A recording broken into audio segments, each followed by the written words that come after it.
রেস্টুরেন্টের স্বাদকেও হার মানাবে পাঙ্গাস মাছের এই রেসিপি।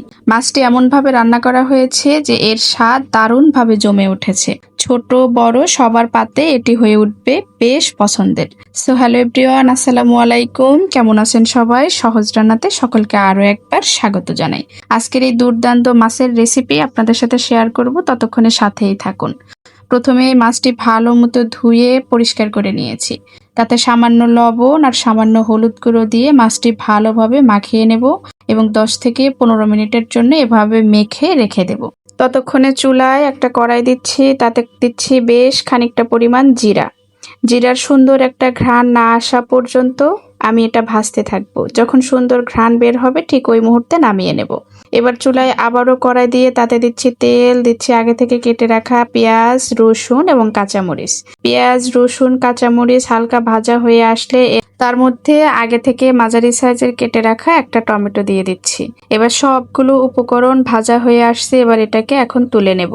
ভাজার পর সবগুলো উপকরণ যখন ঠান্ডা হয়ে আসছে ঠিক ওই মুহূর্তে একটা ব্লেন্ডার জারে ঢেলে নিচ্ছি। এবার তাতে দিচ্ছি সামান্য পরিমাণ গোটা জিরা, সামান্য পরিমাণ সাদা সরিষা। এবার একটা মিহি পেস্ট করে নেব। চুলায় আবারও দিচ্ছি কড়াই, তাতে খানিকটা তেল এবং গোটা জিরা। আগে থেকেই কুচি করে রাখা একটা মাঝারি সাইজের পেঁয়াজটা ভাজা হয়ে আসা পর্যন্ত অপেক্ষা করব। এবার পেস্ট করা মশলার গ্রেভিটা দিয়ে দিচ্ছি। খানিকটা সময় ভেজে নিয়ে তাতে যুক্ত করে দেব পরিমাণ মতো হলুদ গুঁড়ো, পরিমাণ মতো মরিচ গুঁড়ো, ধনিয়া গুঁড়ো এবং স্বাদ মতো লবণ। এবার সমস্ত মশলা 2 থেকে 3 মিনিট আবারও একটুখানি ভেজে নেব।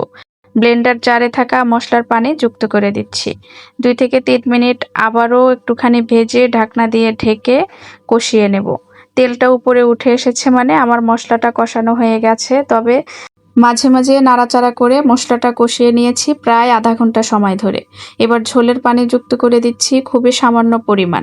আগে থেকে ম্যারিনেট করা যে মাছ সেটাই দিয়ে দিচ্ছি। দিয়ে আবারও ঢাকনা দিয়ে ঢেকে অপেক্ষা করব ঝোলের পানিটা শুকিয়ে আসা পর্যন্ত। অনেকটা কমে এসেছে। এবার এতে আস্ত কাঁচামরিচ দিয়ে দিচ্ছি এবং আগে থেকে ভেজে রাখা জিরার গুঁড়ো দিয়ে দিচ্ছি। আবারও ঢাকনা দিয়ে 10 মিনিটের মতো ঢেকে চুলাটা বন্ধ করে দেব। এই তো আমার রান্নাটা কমপ্লিট হয়ে গিয়েছে। দেখতেই পাচ্ছেন কতটা মজাদার হয়েছে এবং দারুণ টেস্ট হয়েছিল।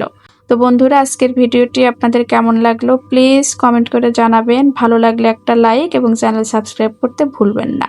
যদি ফেসবুক থেকে দেখে থাকেন চাইলে একটা ফলো এবং লাইক দিতে পারেন। দেখা হবে আগামী কোনো ভিডিওতে। সে পর্যন্ত সকলে ভালো থাকবেন। আল্লাহ হাফেজ।